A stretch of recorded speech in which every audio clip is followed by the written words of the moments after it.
Jadi ketika ada yang nanya gitu kan, ada yang nanya eh ada yang nanya bahwa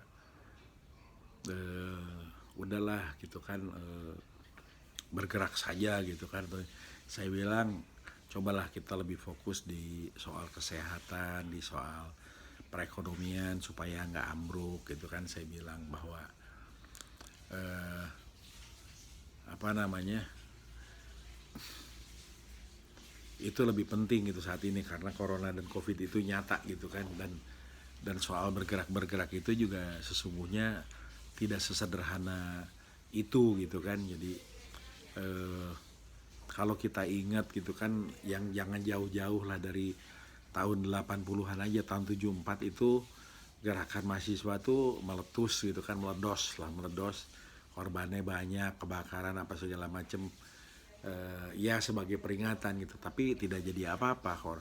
Nah kemudian 78 juga seperti itu gitu kan, terjadi ini mengingatkan Indonesian Sepatular, cuma jadi gitu juga gitu kan. Begitupun juga tahun 82 dan 84 gitu kan. Jadi kejadiannya baru di kemudian hari itu tahun 98. Tetapi prosesnya itu sangat panjang gitu kan.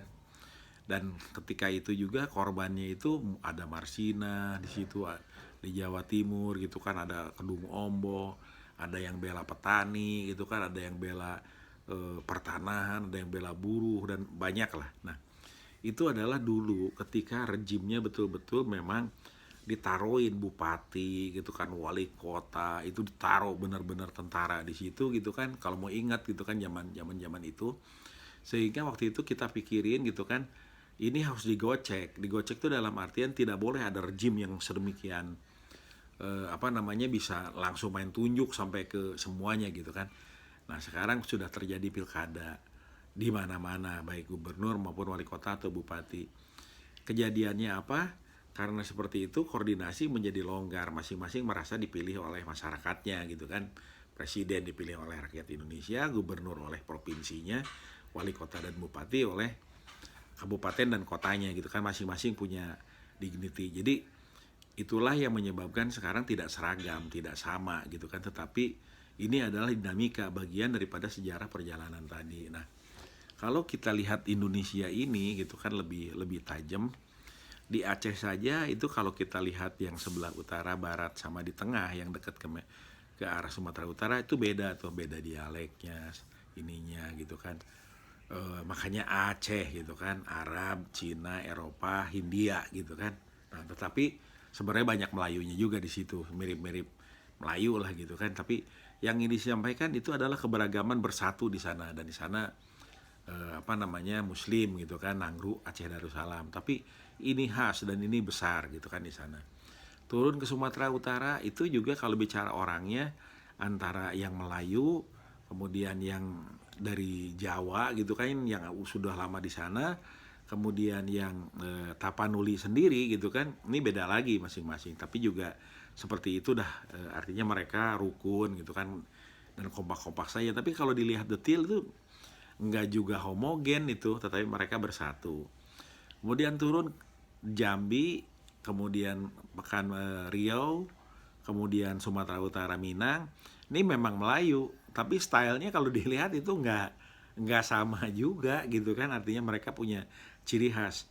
Bengkulu kemudian turun lagi ke bawah gitu kan, kita lihat Sumatera Selatan, Palembang gitu kan, dan ini beda juga itu ininya gitu kan. Jadi khas lagi gitu kan, walaupun mulai dari Jambi, mulai dari apa namanya, Riau, ada sama-sama yang udah mulai seneng ikan gitu kan, termasuk di Sumatera Barat gitu kan, di Palembang juga ada empe-empe gitu kan. Nah, begitu turun ke Lampung beda lagi. Nah, dari seluruh ini dulu gitu kan yang kita kenal itu, di utara ada Pasai, kemudian di Sumatera Selatan ada Sriwijaya, itu yang besarnya. Walaupun di tengah-tengah itu ada Hang Nadim, Hang Tua dan lain-lain lah, ada Raja Siak juga gitu kan.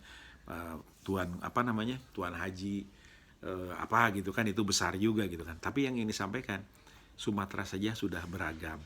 Begitu turun ke Jawa masuk, di Jawa Barat sendiri ada Banten. Banten tuh khas sendiri. Kemudian Betawi di Jakarta sini. Kemudian begitu di Jawa Barat gitu kan, tadinya Banten Jawa Barat, itu ke Jawa Barat sendiri ada Pasundan, Priangan Timur gitu kan, Cirebon. Itu beda-beda gitu kan. Jadi antara yang di Priangan Timur sana, Ciamis, Tasik, itu beda dengan Bogor yang Sukabumi gitu kan. Kemudian juga Kerawang, mulai dari Bekasi, Kerawang, kemudian Purwakarta ke arah sana Indramayu tuh beda lagi gitu kan model-modelnya. Nah, begitu masuk Jawa Tengah, itu kita bicara Brebes, Tegal gitu kan, itu khas. Itu berbeda dengan Banyumasan, antara Purwokerto, Banyumas, Purbalingga, kemudian Cilacap gitu kan. Itu khas sendiri, itu ininya sendiri lagi. Nah, kemudian teruslah ke arah timur ada Bojonegoro, Purworejo gitu kan, terus Magelang, dan Jogja dan Solo. Jogja dan Solo tuh sampai hari ini dua itu aja beda gitu kan. Artinya masing-masing tuh punya kesultanan dan ciri khas yang kalau kita tidak mendekati tuh nggak bisa bayangin, tapi itu menarik dan itu beda gitu kan sifatnya ininya. Ke Jawa Timur kita berjalan, itu antara Madura, orang Madura di Madura, kemudian Madura di Jawa Timur, kemudian kita bicara Are juga, itu beda juga gitu kan. Nah, itulah keberagamannya, walaupun orang bilang itu Jawa Timur gitu kan. Begitu berangkat ke Bali, Bali sendiri itu khas banget di situ. Dan itu beda juga gitu kan di sana. Hindu ini dulunya kalau diceritakan itu dari kerajaan Hindu di Jawa ini yang ke timur gitu kan, karena kalah perang atau tergusur, mereka lari ke timur. Kemudian ke NTB. NTB ini juga ada Balinya, tetapi juga Muslim banyak di situ. Jadi ininya Muslim di sana, tidak Hindu lagi. Tetapi ada budaya-budaya Bali yang pengaruh-pengaruh Bali itu di NTB gitu kan. Itu sampai Sumbawa itu beda juga gitu kan. Kemarin saya dengar bahwa gubernurnya malah kan Bang Jul akan bikin sampai tempat wisata pengobatan gitu dan lain-lain lah. Ada padang savana di Sumbawa dan lain-lain tuh. Beda lagi itu sama Bali. Nah, terus ke NTT beda lagi, itu menarik lagi di sana. Orangnya lebih keras, lebih semangat, lebih militan gitu kan. Itu di sana itu lebih panas udaranya gitu kan. Beda lagi itu dengan itu. Nah, kemudian kalau kita ke Papua khusus sendiri, itu pulaunya bisa 5,5 kali Pulau Jawa, itu besar sekali di sana. Dan itu sendiri lagi juga budayanya, ininya, kemudian banyak sumber daya alamnya, itu beda lagi. Kemudian begitu balik ke kiri ada Ambon, ada Laut Aru gitu kan, Ambon sendiri, atau misalnya ke Maluku gitu kan, itu beda lagi tuh. Ada Maluku Utara dan Maluku Selatan gitu kan. Yang di Tidore itu dulunya pernah ada kerajaan Muslim di sana gitu kan. Nah, kemudian yang di Ambonnya ini itu juga campuran gitu kan. Nah, semangatnya luar biasa dan mereka sangat disiplin itu. Kalau ini sangat serius, sangat banyak orang pinter, orang hebat di situ tuh. Ini juga gitu kan. Kemudian kembali lagi ke Pulau Sulawesi. Sulawesi itu kalau kita lihat antara Sulawesi Selatan gitu kan, itu pun ada Bone, ada Bugis gitu kan. Kemudian begitu naik ke atas nanti ketemu Mamasa, Mamuju, kemudian Palu gitu kan. Kemudian ke Morowali, ke sebelah sana sampai ke Toli-Toli itu beda lagi. Kemudian ke Kendari itu beda lagi gitu kan. Dan naik ke atas ke Gorontalo dan Sulawesi Utara beda lagi, punya ciri khas yang menarik. Nah, begitu pun di Kalimantan, antara Kalimantan Barat dengan Kalimantan Timur gitu kan. Walaupun mirip-mirip di Kalimantan, tapi itu khas dua-duanya. Kemudian juga di Kalimantan Selatan, Kalimantan Tengah, dan sekarang Kalimantan Utara. Masing-masing ini semuanya punya ciri khas dan itulah Indonesia gitu kan. Nah, belum lagi karena pulau-pulau yang kecil-kecil di mana-mana. Tapi yang ingin disampaikan dari ini, betapa tidak sederhananya memanage Indonesia, dan Indonesia itu sangat heterogen, bahasanya, dialektikanya, budayanya, perilakunya. Dan kalau kita ngomong bicara peradaban, di Indonesia ini ada peradaban yang masih zaman batu gitu kan, zaman pertengahan, maupun yang zaman superkonduktor gitu kan, zaman 5G gitu kan, itu sudah ada di sini dah. Ini nyebar. Nah, alhamdulillah ini semua di manage sampai hari ini bersatu gitu kan, padahal kalau dilihat sungguh tidak mudah ini. Dan itu kalau kita lihat di tiap daerah itu ada tokoh-tokoh lagi, nggak sesederhana ini. Ada orang-orang kuat, ada orang-orang bijak, ada orang-orang hebat gitu, yang mereka tidak menonjolkan diri padahal mereka tuh hebat-hebat, jauh lebih hebat daripada saya lah misalnya gitu, atau banyak orang yang lain. Nah itu mereka sebetulnya orang-orang yang luar biasa, tapi mereka berendah hati dan menjaga negara ini. Nah itu yang secara sederhana. Dan kalau dilihat dulu misalnya selain Sriwijaya, yang saya bilang sering tumbuh yang hancur kerajaan-kerajaan itu, termasuk ketika Majapahit sendiri yang besarnya ada di Jawa Timur sampai besar sekali, itu kalau dilihat sebetulnya Raden Wijayanya, ibunya yang dari Jawa Timur, karena bapaknya itu sebetulnya itu pangeran daripada Siliwangi di sini gitu kan. Nah sehingga ketika itu setelah anaknya ibunya bawa anaknya Raden Wijaya ke Jawa Timur, besar di sana, kemudian besarlah di sana di Kediri itu kan, dan akhirnya menjadi raja pertama di Majapahit itu kan. Yang saya ingin sampaikan itu dulu tuh udah silaturahim begini. Nah tetapi ketika Hayam Wuruk ingin menikahkan anaknya kalau nggak salah dengan putri dari Jawa Barat gitu kan, dari kerajaan sebelah sini gitu kan, terjadilah perang Bubat. Hayam Wuruk marah, kemudian Gajah Mada hilang lah. Kita nggak tahu detailnya siapa yang berbuat itu, tapi setelah itu maka di Jawa Barat tidak ada jalan Gajah Mada, jalan Hayam Wuruk gitu kan, itu nggak ada di Jawa Barat tuh kayak itu gitu kan. Begitupun jangan-jangan di Jawa Timur juga nggak ada jalan Siliwangi gitu kan. Nah, tapi yang ingin disampaikan itu kejadian-kejadian masa lalu itu ternyata kebawa ke sekarang, walaupun sekarang sudah tidak banyak dibicarakan dan dianggap itu sudah bagian daripada sejarah masa lalu saja. Nah, kembali kepada cerita soal pergerakan, soal ini kenapa fokus lagi di pendidikan dan kesehatan. Gini, di tahun-tahun 80-an sampai 98 saja itu gerakan akan besar kalau desakannya kuat gitu kan. Kemudian itu kalau melibatkan universitas itu biasanya USU, biasanya di Gajah Mada, biasanya di Erlangga, biasanya di Hasanuddin, biasanya di Bogor di IPB, biasanya di Unpad gitu kan. Di Surabaya tuh ada 2, Erlangga dan ITS gitu kan. Kemudian di Jogja itu selain Gajah Mada ada yang lain gitu kan, di kota-kota itu tadi gitu kan. Nah kalau itu ternyata terus rame, kemudian juga UI rame, itu biasanya bergulir. Nah tetapi kalau kita lihat sejarahnya itu hanya 2 kali yang benar-benar tuntas. Kalau isu banyak, isu yang diperjuangkan hanya sebatas isu, itu gerakan mahasiswa banyak. Tapi kalau bicara sampai ke tingkatan pimpinan nasional, itu hanya 2 kali gitu kan, tahun 66 dan 98 gitu kan.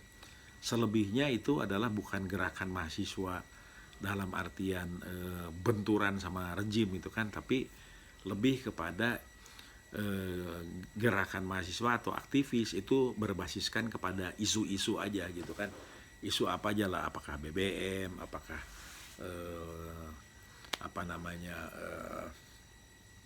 ketidakadilan gitu kan, atau apalah. Tapi intinya begitu-begitu gitu kan. Nah, sekarang ini saya ulang lagi, ini yang namanya kesehatan dan ekonomi ini luar biasa gitu kan. Kesehatan sekarang orang mulai rada terbiasa dengan kondisi seperti sekarang, di mana COVID ini udah mulai ngerti gitu kan, orang mulai berjaganya, waspadanya seperti apa. Nah, tetapi perekonomian ini bagaimana gitu kan. Nah, yang saya dengar kalau di Tangerang Selatan misalnya kan, karena ini juga sebenarnya harus bisa, kalau mau ngomong bicara begini harus kita lihat di seluruh daerah. Di Tangerang Selatan misalnya bantuan itu dari Kemensos dan bantuan itu turun dari presiden misalnya gitu kan. Yang dari Gubernur Banten Itu nggak ada gitu kan, nggak kelihatan, nggak kedengeran gitu kan yang dari Gubernur Banten. Kalau yang di Jakarta itu yang terjadi itu adalah dari Kemensos dapat, kemudian dari Presiden dapat bantuannya, kemudian juga dari Gubernur dapat. Jadi yang di Jakarta itu dapat 3 kali yang saya dengar gitu kan. Yang dari Presiden aja bantuannya itu senilai bisa 600 ribuan katanya. Ada sarden, berasnya lumayan banyak, ada kecap, ada Indomie dan lain-lain itu kan. Yang dari Gubernur itu juga mirip-mirip begitu gitu kan, tapi jumlahnya lebih sedikit katanya gitu kan. Nah, tetapi yang kita lihat dari fenomena ini itu ternyata bukan hanya itu, karena juga ada anggota DPR juga. Dan yang bantuan dari Presiden itu juga ketika dibagikan itu tidak untuk seluruh masyarakat. Kadang-kadang cuma satu RT misalnya 10 katanya begitu. Itu ditambahin lagi sama donatur-donatur yang ada di situ, dibagi rata. Sehingga semua kebagian.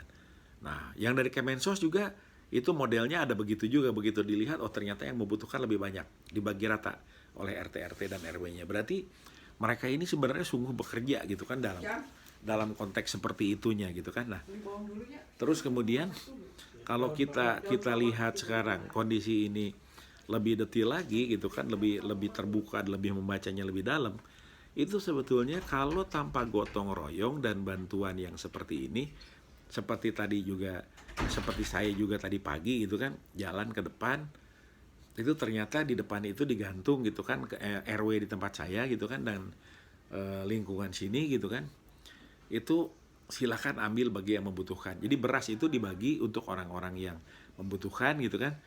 Lalu lauknya silakan ngambil itu sebutunya, seperlunya saja. Dikasih satu plastik. Nah, yang ingin saya sampaikan, ini jauh luar biasa daripada kita marah-marah, daripada kita ini itu gitu kan.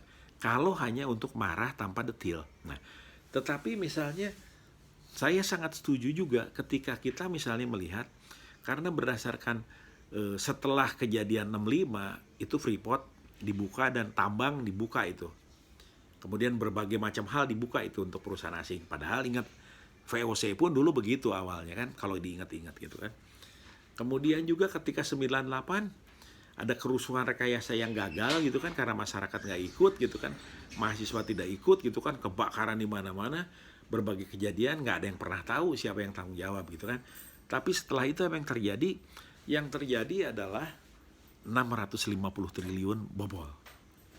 Kita nggak ngerti asetnya bagaimana dijualnya, itunya bagaimana, tapi jadi beban negara selama 30 tahun. Sekarang baru 22 tahun, nggak tahu udah selesai apa enggak, tapi itu jadi beban. Sekarang pun sebenarnya indikasi-indikasi setelah Jiwasraya, kemudian Indosuria, kemudian yang lain-lain nih, asuransi mulai disebut-sebutin gitu kan. Dan bank juga gitu mulai disiapin 3 yang akan jadi koordinatornya gitu kan, koordinatornya untuk nanganin. Dan yang pasti dengan kesulitan ini perusahaan tuh ambruk pelan-pelan, di mana-mana ambruk. PHK terjadi di mana-mana. Pertanyaan paling sederhananya gitu kan dari situasi ini, apakah bukan ini problem realnya? Jadi saya balik lagi gitu kan, lihat Indonesia yang tadi demikian banyak orang ikhlas untuk berbagi dan bersungguh-sungguh menjaga negara negeri ini gitu kan. Kalau kita hanya karena terlalu semangat dan bernafsu, lebih baik menahan diri gitu kan. Kecuali kita hanya bilang, kalian hukum harus ditegakkan, kalian tidak boleh membobol negara ini. Apakah misalnya gara-gara COVID ini gempar, padahal udah ketemu obatnya gitu kan, padahal bisa lebih murah, tetapi sekarang disebutkan kurang lebih 200 juta gitu, padahal di negara lain lebih murah juga. Atau jangan-jangan kan ada juga yang probiotik, yang ada yang herbal, yang apa, bisa vitamin aja bisa lebih murah, bisa sembuh gitu kan. Itu terus mesti segala macam digelontorin, itu tolong jangan gitu kan. Lalu kalau nanti mau ngebantu ekonomi gitu kan, negara harus masuk. Artinya apa? Jangan kejadian seperti 98. Karena begitu nanti perusahaannya maju lagi, itu harus ada distribusi kepada negara, bangsa, dan masyarakat. Perusahaannya tetap besar, yang punyanya tetap senang gitu, tapi pembagiannya harus berubah. Pembobolan ini tidak boleh terjadi gitu kan. Nah, karena diindikasikan nanti setelah COVID ini justru ada percepatan itu, tetapi yang diuntungkan itu justru hanya segelintir orang. Itu tidak boleh terjadi, itu kan. Nah, tetapi kembali lagi kalau dilihat tadi, yang paling nyata ini adalah orang-orang yang ada di lapangan, di masyarakat, itu tidak boleh sampai terjadi lapar. Tidak boleh mereka sampai tidak bisa makan. Tidak boleh mereka itu menjadi kesulitan karena kondisi ini akibat ketegangan-ketegangan politik gitu kan. Nah, itu nggak boleh. Jadi kembali lagi, kalau saya lihat gitu kan, marilah kita sama-sama justru sekarang lebih fokus menjaga negeri ini gitu kan. Dan saya lebih percaya gitu kalau lihat dulu, kalau dengar ceritanya misalnya gitu kan, yang namanya Dipati Unus itu ketika dia perang di Selat Malaka itu minta bantuan lagi kepada kerajaan Demak ketika itu untuk disuplai kapal dan tentara yang lebih banyak. Tetapi ketika itu di Demak pun terjadi kekacauan atau keraguan-raguan lah paling sedikit, sehingga tidak disuplai ke sana kapal maupun tentara. Akibatnya apa yang terjadi? Yang terjadi adalah Belanda masuk ke sini, sehingga lebih panjang penjajahannya. Dan kita menjadi lebih ngerti kenapa ketika Belanda itu setelah Indonesia merdeka mereka minta ganti rugi, karena itu beli. Mereka itu beli dan ngasih upeti ke sana kemari, ngasih keuntungan. Nah, kalau kita bicara hari ini, maka kita berbisnis itu harus berpikir jangka panjang. Berhutang itu harus berpikir jangka panjang untuk negara ini. Kenapa? Karena ini menjadi persoalan yang kalau tidak hati-hati akan besar di masa datang. Gitu kan. Jadi dijual habis itu harus dipikirkan sedetil-detilnya gitu kan, termasuk HGU 90 tahun itu hati-hati tuh. Kemudian perampasan tanah yang tidak selesai gitu kan, ini harus benar-benar dipikirkan dan dilihat secara hati-hati gitu kan. Kenapa? Karena ketika itu sudah masuk, negeri ini sudah punya pengalaman. Dan di tempat kita ini sekarang sudah punya bibit-bibit yang tidak mudah gitu kan, karena perbedaan-perbedaan tadi gitu kan. Jadi kita harus berhati-hati membaca ini gitu kan. Nah, kembali lagi, seperti apa yang sesungguhnya, marilah diungkapkan. Saya ulang lagi, seperti apa sesungguhnya, marilah diungkapkan. Untuk apa? Untuk kita mencari solusinya. Bagaimana di perikanan, bagaimana kalau perkapalan kelihatannya yang di laut tuh jalan. Itu kan yang untuk barang apa tuh, alhamdulillah masih jalan, mudah-mudahan terus jalan. Pesawat terbang ini kayaknya berat. Itu kan bisa jadi kalau perusahaan-perusahaan besar airlines di berbagai negara bangkrut, bisa jadi di Indonesia pun pada dasarnya sudah bangkrut, perlu suplai uang tuh. Nah, tetapi bagaimana dengan usaha-usaha yang sedemikian banyak yang kondisinya dengan kondisi ini akan kolaps dan bangkrut? Itu tidak sederhana gitu kan, apa saja sektornya. Anak sekolah kemungkinan baru sekolah lagi Desember gitu kan, karena kondisi memang berbahaya gitu kan kalau nggak hati-hati buat anak-anak. Nah, termasuk sektor mana yang perlu digenjot segera menghasilkan produktivitas yang tinggi dan rezeki, itu juga persoalan yang penting sekali gitu. Jadi yang disampaikan Bang Andi Sahrandi bahwa kita harus berhati-hati terhadap pembobolan gitu kan, dan teman-teman yang lain, saya kira benar gitu kan. Tetapi dengan melihat proses dan kejadian-kejadian di masa lalu gitu kan, kemudian kita juga melihat harusnya gitu siapa gitu kan, maka saya mengajak, kalau Anda di DPR, Anda di DPRD tingkat 1, tingkat 2 gitu, Anda harus peka. Anda harus lihat persoalan di tempat Anda itu apa. Jadi jangan Anda terpilih gitu kan, karena kemarin Anda sudah merasa habis-habisan bekerja, sekarang Anda menikmati gitu kan, atau lupa gitu kan, bingung, jangan. Tapi mudah-mudahan anggota DPR D tingkat 2, tingkat 1 dan DPR ini semangat. Ibu Puan semangat gitu kan, Bang Aji Samsudin semangat gitu kan, Bapak Gobel gitu kan semangat gitu kan, semua semangat gitu kan, Pak Layala Matalata semangat gitu kan, semangat Pak. Lihat persoalan-persoalan ini kemudian baca dan selesaikan. Jangan biarkan pemerintahan di eksekutif itu sendirian gitu kan, bingung sendiri gitu kan, karena nggak mungkin juga bisa lihat ini semua kalau sendirian. Ini mesti banyak orang yang ngasih lihat. Walaupun kita nyemangati, kasih lihat itu dalam rangka menyemangati, mendoakan gitu kan, supaya persoalan-persoalan ini bukan jadi kacau tapi jadi selesai. Dan ingat, kalau kemarin tidak sempat berbagi kemudian gotong royong, itu mungkin sudah chaos. Dan sekarang alhamdulillah tidak terjadi. Tapi pertanyaan berikutnya adalah berapa bulan lagi kita tahan seperti itu gitu kan? Saya nggak tahu gitu, karena itu kan bagian yang ada di dalam pemerintahan. Nah, tetapi ini menjadi penting. Dan ingat, Amerika itu chaos karena ada tidak adil, kemudian ada rasial, kemudian juga kondisi ekonominya berat, dipicu oleh ketidakadilan meletus. Di Indonesia mudah-mudahan tidak terjadi, tapi kita mesti fokus nyelesain persoalan-persoalan ini gitu kan. Jadi Bang Andi, terus semangat Bang, Abang luar biasa, udah 75 tahun masih terus mikirin negara. Abang paling dendam sama koruptor, Abang kejar-kejar gitu kan. Itu Abang memang luar biasa Bang. Tapi yang paling penting Abang tetap sehat. Begitu juga buat teman-teman yang lain, termasuk GAK. Lintas perguruan tinggi ya, gerakan anti korupsi lintas perguruan tinggi, terus semangat gitu kan. Nah, saya cerita tadi gitu kan, bukannya saya tidak semangat, saya sungguh semangat, tapi saya lebih sekarang ngandelin mendorong, menyemangati gitu kan, berdoa gitu kan, mendoakan, kemudian cerita begini saja, mudah-mudahan walaupun ini apa adanya gitu kan. Saya juga nggak tahu orang menonton apa enggak, tapi mudah-mudahan nanti suatu hari orang belajar daripada apa yang disampaikan begini gitu kan. Ini dengan hati yang gembira, dengan hati yang tulus dan bersyukur saya sampaikan pengalaman-pengalaman dan pikiran ini supaya menginspirasi dan menjadi acuan untuk banyak pihak dalam mengambil keputusan. Demikian, terima kasih. Assalamualaikum.